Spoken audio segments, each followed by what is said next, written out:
Hello guys and welcome to another video. I'm AD from Pixel Profits and this is part 5 in a series of guides on how to use Audacity. In the previous parts of this series we've looked at how to set up Audacity, we've looked at recording and the basic functions within the program, and we've looked at some editing tips and tricks, and we also in the last video looked at how to remove unwanted background noise. In this video we're going to look at how to apply effects to make your voice sound better. So if you missed the other parts of this series, links are in the description below and they should be appearing on the screen right now. I recommend that you watch the other parts of this series first if you want the best results from this video. Timestamps are going to be in the description below so you can skip back and forward later on if you want to review a part of this video. And if you like this video, leave me a like, a comment, share the video with someone who might find it useful, and subscribe to the channel and hit that notification bell so that you see when I release a new video.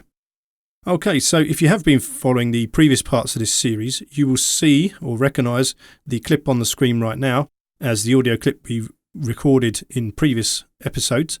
And we're going to use this, but what we're going to do first is if you've got multiple copies, just delete them all and use the one that sounded best from the previous videos. If you're working fresh from an audio clip and you haven't watched the rest of this series, go ahead and just load up your audio clip now.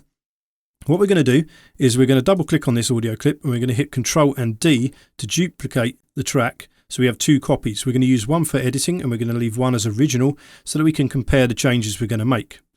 In this video I'm going to assume that you've watched the other videos in the series and you've edited your audio as well as removed background noise. If you want to know how to do these things, then check out the other videos in this playlist. You should also use a good quality pair of headphones or speakers to monitor the changes that you're going to make while you're doing this editing. Alright, so first we need to talk about something really important, and this might just be the most valuable part of this video actually. Now I would say don't get too hung up on the question of what sounds good. I've got a degree in music production and I'm a details person, as you might realise from watching any of the other videos that I've made, so it's really easy for me to fall into this trap. But think about your own experience when listening to a YouTube video, a podcast or any other content with audio. Have you ever listened to content that had less than perfect audio?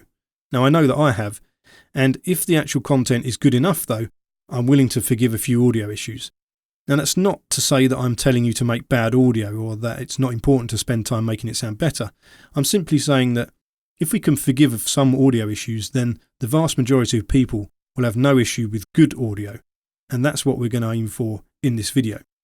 Now I'm willing to bet that for most of us, in the last 10 videos you've watched, you haven't thought much about the audio, and the only reason you might have is because you're interested in getting a benchmark that you can measure yourself by, or it sounded so terrible that it stuck out like a sore thumb. Now I've watched videos on channels that solely focus on audio production, and they still contained mouth noise, clicks, mistakes, and other things that you might be spending loads of time trying to fix in your own recordings. So you can take an endless amount of time editing audio and going over and over the same thing again and again. But honestly, if you're starting out on a YouTube channel especially, it's probably fine already with the level of audio that you have, and it's probably better for you to focus more time on getting more content out there instead. Now to prove my point just quickly, go and watch this video by Roberto Blake. Now he has over 400,000 subscribers at the time of making this video that you're watching now, and yet just listen to the first 3 seconds or so of that video. There's a thump sound right at the start, maybe from him hitting record on the camera or something like that. It's also followed by some background hiss and then some mouth clicks. And that's before he even starts speaking. Now, we know from previous videos that this stuff's pretty easy to fix, at least things like background noise. So, I think Roberto's great and I love his content. It's really good. But is the audio perfect? No, it isn't. And the reason I'm pointing out this is basically to stop you from wasting time where it isn't necessary. Seriously, if you listen to my small rant here and actually actively try and implement it, you'll save a huge amount of time. Massive amount. So guys, good is good enough. Don't make bad audio, but don't spend 4 weeks trying to make it sound slightly better until eventually you can't even tell if it does or not anyway. And we all have different hearing, different perception and a different idea of what sounds good. So don't waste your time trying to impress people who claim to have the ears of a bat or a moth. And interesting fact actually, apparently moths have the best hearing in the world. Who'd have thought that? But anyway, just make the audio good and move on. So it's for these reasons that I can and I will give you settings to follow in this video, but they may not be ideally suited to your voice. Now by all means try them out and see how they sound, but then I strongly urge you to experiment with the settings yourself a little to find out what sounds good for you. We all have different voices with different characteristics, so copying someone else's settings may or may not work for you. I'm also going to add a little bonus at the end of this video. I'm going to show you how to set up an effects chain, or a macro as it's now called in Audacity, so that you can apply all of your effects with one click in the future. So stick with me for that. Alright, so the first effect we're going to apply is EQ. So we want to select just the top track by double clicking on it, and we want to go to Effects and Equalization in the menu up here. Now EQ is basically just like having a whole bunch of separate volume controls tied to different frequencies, and turning one up boosts the amplitude of that frequency, effectively just making it louder. Now EQ can be used to manipulate the sound of your voice, and in our case we're going to go with a high and a low frequency boost just to create a more full, rich and prominent sound. So first thing to do is make sure that the draw type here is selected. So just down here we want to have draw type. The only difference basically is that graphic and draw just govern the way that you will adjust the EQ. Drawing, we draw with a pen basically, and graphic will manipulate sliders, so different volume controls. So it's up to you, but if you're following me, go with draw. Now let's take a look at the linear frequency scale checkbox that's here, just here. And leaving this unchecked basically gives more detail in the lower frequencies, and it tries to match our natural sensitivity to those frequencies. So checking the box can be useful for precise adjustment of high frequencies, but for us we're going to leave this unchecked for this video. The length of filter slider defaults here to 4001, and we can leave it at this level. It basically adjusts how many samples of audio that get processed in each step of the analysis. So adjusting the length of the filter will enable you to match the blue line that you draw here with the green line which Audacity uses to process the effect. Now you only need to worry about this if the two lines are significantly different from each other. Otherwise just leave this setting alone, but if you hear ringing sounds in your audio after you've messed around with this, then you've basically set it too high. Now the flatten button right here, this basically resets the whole EQ line to 0, and that's going to be our starting point here. So we're going to go ahead and click that right now. You can click flatten and you see the line goes completely flat. Alright, so invert, we can just quickly look at that. That flips the shape that you've drawn up here upside down. There's no real need for this tutorial, and I don't find it a very useful feature, but it is there if you wanted to use it. Okay, so the vertical scale, which is over here, shows you the gain and the amount of gain in dB that's going to be added to the selected frequency. And the horizontal scale shows you the different frequency levels. You can see those along here. The vertical scale slider, just over here, basically changes the visible scale of the graph. So in effect, you're zooming in or out, and you're focusing on a larger or smaller range of frequencies. The further that you zoom in, the more detailed changes you can make, but the changes are going to be less noticeable as they'll be on an increasingly smaller scale. So let's draw in some EQ now. So we're going to start by clicking at 2 points on the horizontal 0 dB line towards the lower frequencies, which is down here. So we just left click 2 times, 1, 2, and it creates 2 little white dots here you can see that act as control points. So then what we're going to do is we're going to click on the small circle farthest to the left, and well, what we'll need to do, if you've done what I've done here, is drag this one over. It doesn't matter where for now. We're going to take this left one here, and we're going to put it on 100 Hertz there, and we're also going to boost it up to about 3 dB. You can do anything between 3 and 9, depending on your voice characteristics, but for me I find that a subtle boost is good enough, and I don't need any more than that. But if you want to experiment a little bit, go ahead and do that. Otherwise just leave it at number 3 decibels like I have.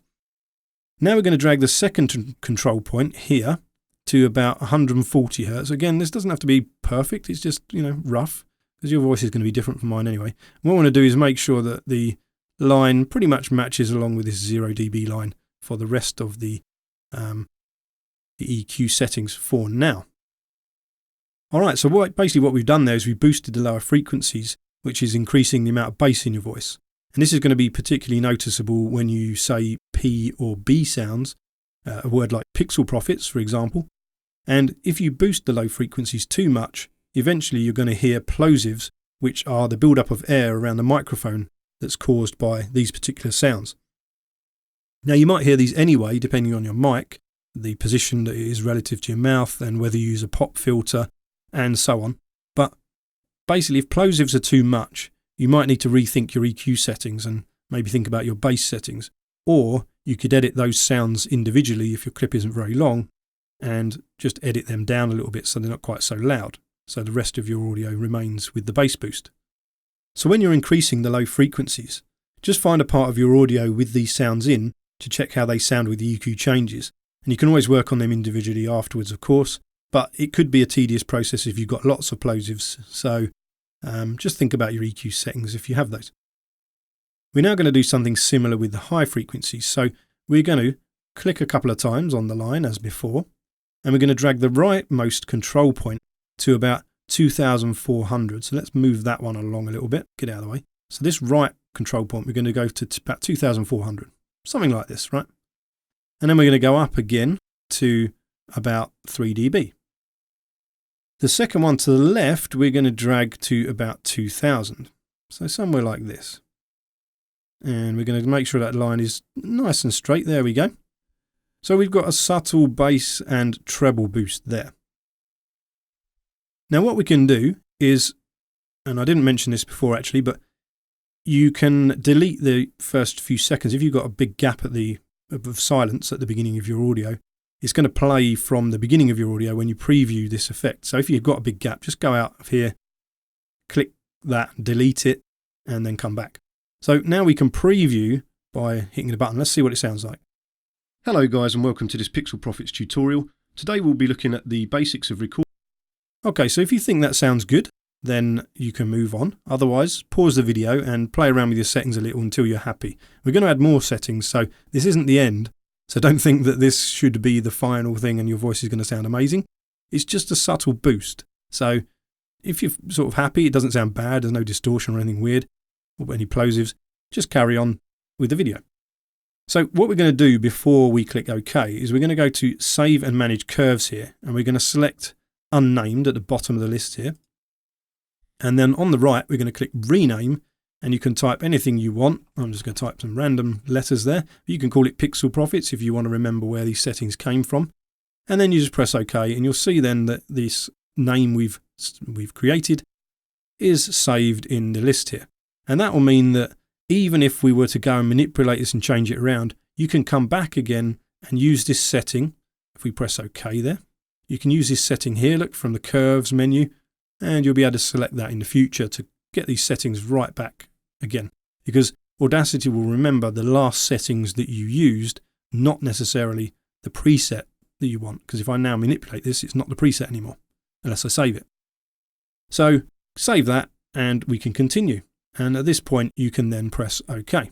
And what we'll see is we'll see the boost go onto our audio here. If you watch, there we go, subtle little boost. Let me drag that down a bit because you can probably see it better. But it gave it a subtle little boost there to the high and low frequencies. All right, the next effect we're going to apply is compression. So we make sure our track, only the single track is selected again. We'll go to Effects and we'll go to Compressor. And a compressor basically makes the dynamic range between the loudest and the quietest parts of your recording smaller. So it brings up the quieter parts and limits the intensity of the louder parts. We've got some controls we need to look at here. Threshold is the first one. What is this? Well, it's the level the signal should reach before compression is applied. So we're going to start off with minus 30 dB here. Next, we've got noise floor. This prevents the compressor from boosting the gain below this level. So it's very useful for voice recording as it prevents background noise from being increased while you're not talking. And it's in increments of 5. And I'm going to go with minus 40 here because I'm trying to match roughly the level that I found my background noise to be in the previous video on removing background noise. So you can try the same thing here if you remember your previous settings. Otherwise, you can just copy mine for now. Next, we move on to ratio. And this is the amount of compression that's applied once the threshold level is passed. So the higher the ratio, the more the loud parts will be compressed. And I'm going to suggest we start off with 3:1 ratio, which is a moderate amount of compression. The higher the first number, the stronger the compression will be. So 8:1, for example, would be more compression than 3:1. And a ratio of 3:1 means that a signal exceeding the threshold by 3 dB will be reduced down to 1 dB above the threshold. And a signal that exceeds the threshold by 9 dB would be reduced down to 3 dB above the threshold, and so on. So it's like a ratio. It's a bit mathematical, I guess, if you're not into that. But it's the sort of compression level that is going to be the ratio that's going to be applied depending on how much it exceeds the threshold that you set. All right, attack time then. This is how much time it takes for the signal to become fully compressed after the threshold gets exceeded. So a fast attack time is going to bring down loud sounds quickly, but it might sound more obvious to the person listening. And I leave this actually at the lowest setting of 0.1 seconds.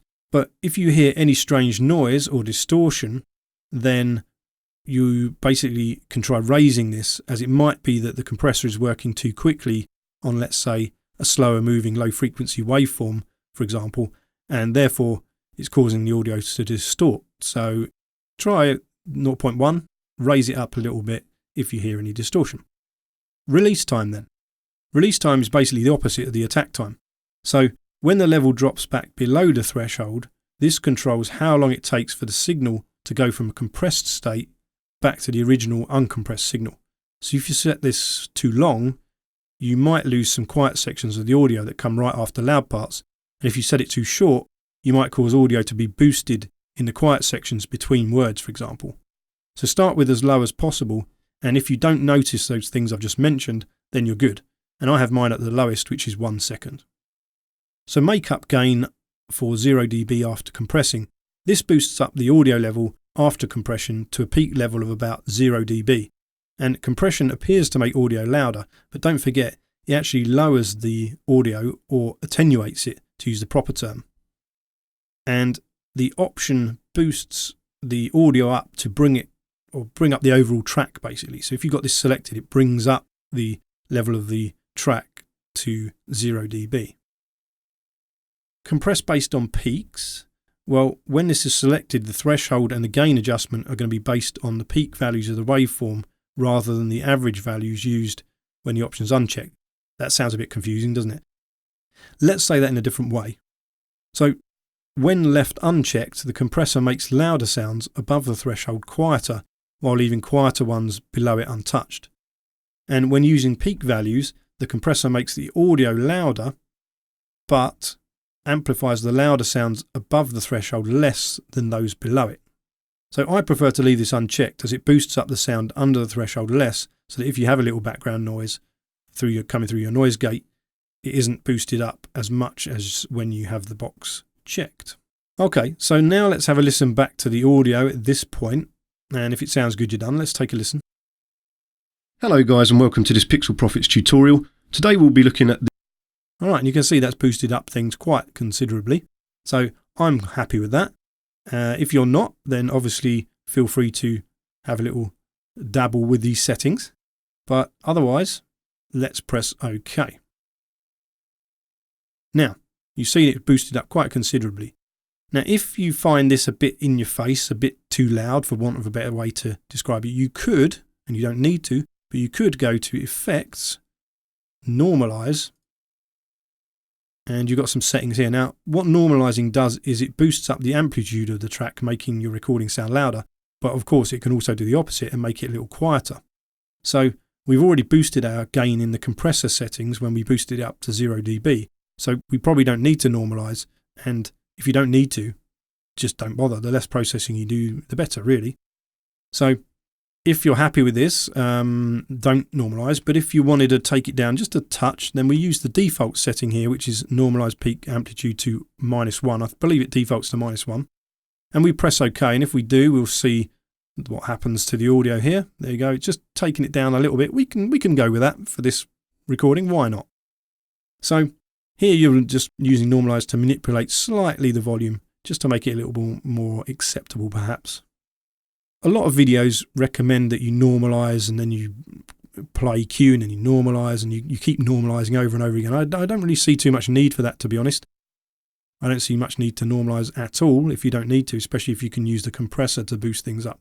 So it's up to you, personal preference. I'm not telling you what to do, I'm just suggesting what I do, and it's up to you whether you want to make changes to that format. All right, let's have a look though quickly at what these settings mean, just to make sure that we understand what the normalize function is doing. So remove DC offset. DC offset is when an audio signal is offset from 0 dB. So basically what it means is usually the audio signal is sitting, or the audio waveform here is sitting nicely and centered on this line.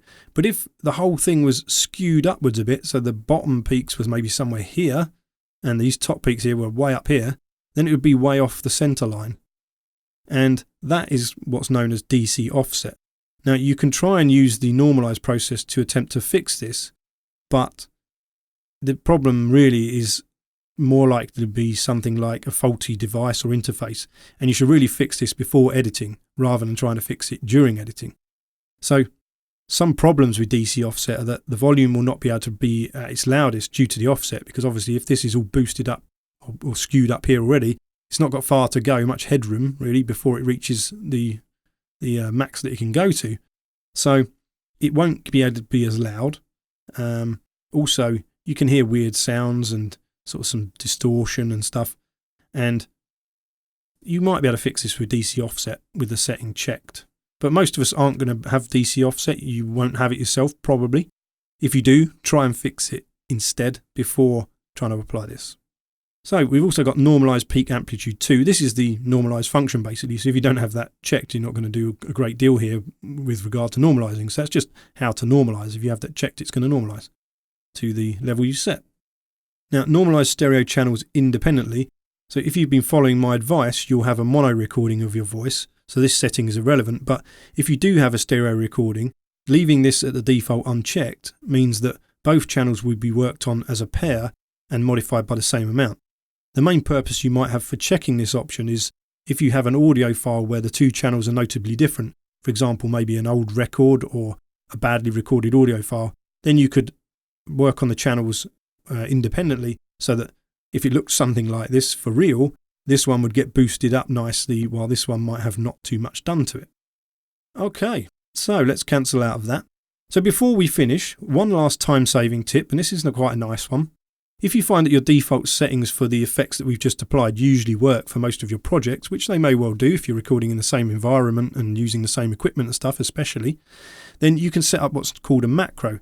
And this used to be called an effects chain on Audacity, so you might see it referred to as that. But you can find the macro options in the Tools menu, and then we go to Macros. And what we want to do here is we want to click New, and then of course enter a name again. You can enter Pixel Profits or whatever. I'll just go with the many R's like I did last time. And then we'll press OK. And then we'll see that it appears in the list here. So now what we want to do is we want to insert or add some effects. So we'll go to Insert, and the first one we'll insert is the equalization right here. So we click on it, press OK, and now you can see it appears in the list here. We're going to go and insert one more, which is the compressor. And where is it? Let's see. There we go. So we actually applied our effects in this particular order, but if it wasn't, you could move it up and down in the list. But we did apply them in this order, and I think that's a good order to apply them in. So what we can do now is just go to the equalization and press Edit, and you'll see here there's the curve that we drew before, right? And it's even defaulted to the select curve R, as we renamed it. I should have named it something better than that, shouldn't I? But it's defaulted to that, so that's good. So that shows that the compressor, the equalization is using those settings, and we can do the same thing for compressor right. And again, here's all our settings that we put in, all the same as we had before. Perfect. So now we've set up a macro. We've called it many R's. Let's press OK, and that won't do anything. But if we double click our second track now, and then we go to Tools, and we imagine we're starting out from fresh. We just recorded our audio, we brought it over into Audacity, or we've recorded it here. And then we go to Tools, Apply a Macro, and we go to the RRR thing. We click it, and watch what happens. Boom. It applies all our effects in one click. Now I'm going to undo that because we want to see what the difference is between these two files. But basically, all that initial setup we've just done of the effects can now be applied almost instantly And you can add as many effects and things to that as you want. I recommend you stick with, the minimum that you need. But if you want to add other things to it, of course, you can go ahead. It's your recording. And then you can apply them all in one macro.